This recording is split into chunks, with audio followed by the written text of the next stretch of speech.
On the afternoon of July 9, 1943, C-47 aircraft and CG-4A gliders were assembled at selected airfields in North Africa, preparatory to the airborne invasion of Sicily.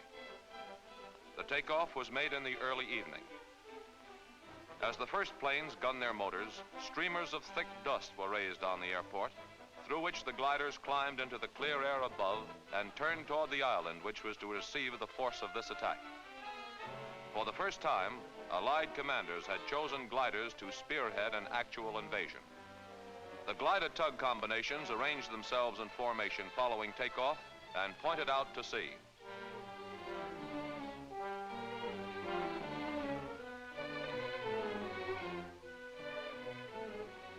Upon reaching the Mediterranean, the low-flying teams were clearly silhouetted against the water as they set out for Sicily. Proper flight order was assumed at a point of assembly where other teams from other areas joined to form wave after wave of airborne troops and equipment. On Sicily itself, the landings were made at night. Some gliders landed in tomato patches, some in open fields, and others in vineyards. Despite high winds, weak moonlight, and the unfamiliarity of British pilots with the technique of short field landings and the American gliders they flew, the mission was accomplished and objectives taken. General Montgomery declared in evaluating this new effective weapon that the use of airborne troops was largely responsible for the success of the landing force and speeded up operations by at least a week.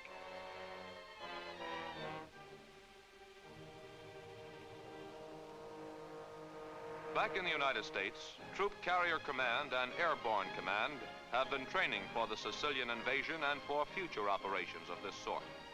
The normal tow planes for gliders are Troop Carrier C-47s. In a normal tow, a C-47 will pull one CG-4A glider. Nylon tow ropes, 350 feet long, are equipped with a thimble and plug at each end. Trained ground crews run out to attach the rope to the C-47. The jaws of the tow release are opened from the cockpit, and the plug is installed. Similarly, the other end of the rope is installed in the nose of the glider.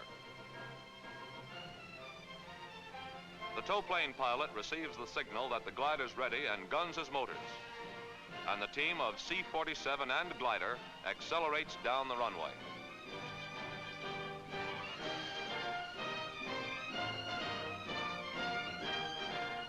The nylon tow rope stretches slightly as loads are applied, then slowly returns to its original length.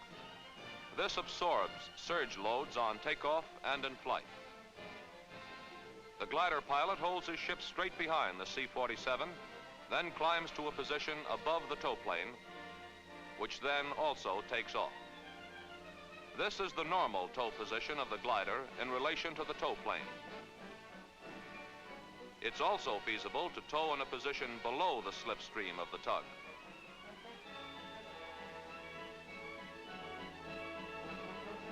At the desired time, the glider pilot releases the rope. The tow plane will then drop the rope over the takeoff field. Although a single glider is normally towed, the C-47 is capable of towing two fully loaded CG-4As. Many other types of combat aircraft are suitable and easily modified for glider towing. The B-25, for example, tows one glider.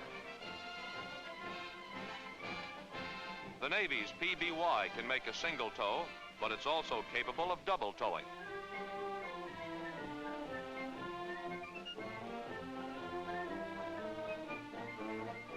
In this case, the glider is taking off in the low tow position. The fast and versatile P-38 does a fine job of towing the CG-4A.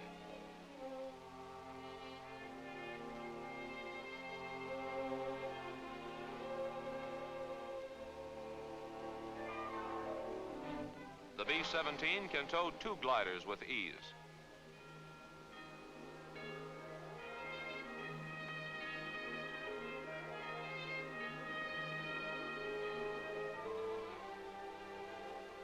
While the huge four-motored C-54 transport points out the possibilities of multiple tow. 3 CG-4As have been lifted by this plane, which uses only 2,000 feet of runway before the combination becomes airborne.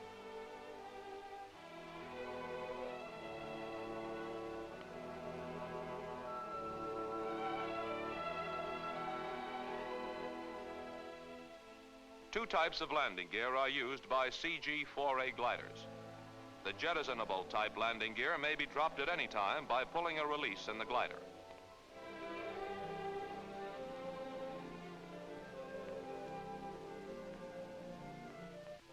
This permits a landing on the reinforced skids, which are on the underside of the fuselage. In this case, there is no control of the glider after it is touched, and it stops quite abruptly. The majority of CG-4A gliders are now equipped with the more effective fixed-type landing gear. This fixed gear allows a latitude of movement not possible with the jettisonable gear, and quick stops may be made by using brakes. The gears are interchangeable, however, and thus may be selected for any given operation. All CG-4A gliders are equipped with spoilers, which are used to increase the rate of descent.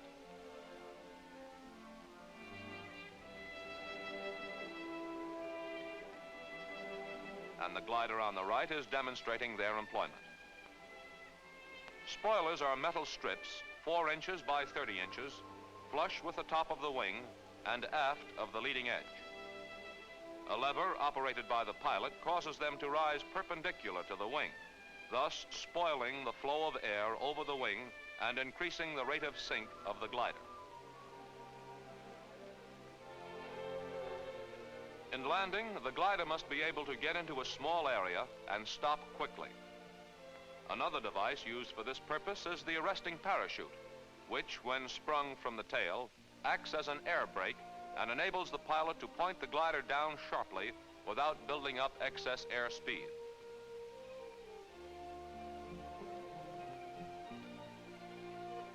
The chute is contained in a small pack, which is attached on the left-hand side of the fuselage under the rudder. When the release is pulled from the pilot's seat, the chute is spilled.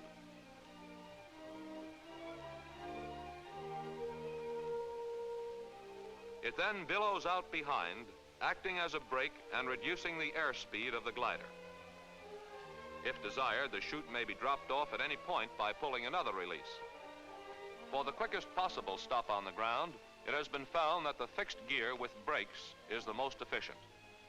To stop short, the glider comes in over the edge of the field, lands on the wheels, jams on the brakes, and pushes the nose onto the skids which grind into the dirt. With all these varied possibilities in landing gear and arresting equipment, the CG-4A can land practically anywhere. Any open farmland such as this offers innumerable landing areas in which great numbers of gliders may be landed. Here is one landing in an open meadow.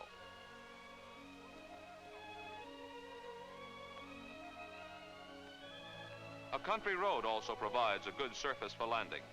In fact, it's much like a runway. And the glider is stopped by pushing the nose down. Though not designed as an amphibian, the glider can land very well on water. In such a case, the wheels are jettisoned and the landing is made on the skids. The glider will float high, long enough for troops to get out, and will float at wing level for hours. The CG-4A is ruggedly built and will take a hard landing successfully.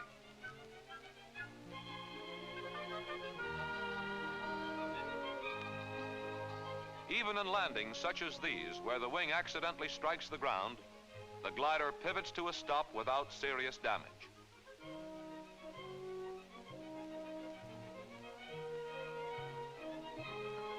Though the glider is not normally expected to be expended, it may on occasions land in scrub growth, which will do considerable damage, even tearing off wings. However, even in such landings as this one, the strong tubular steel fuselage protects the occupants. The nose is seen to have suffered very little damage, and the interior is seen to be completely intact.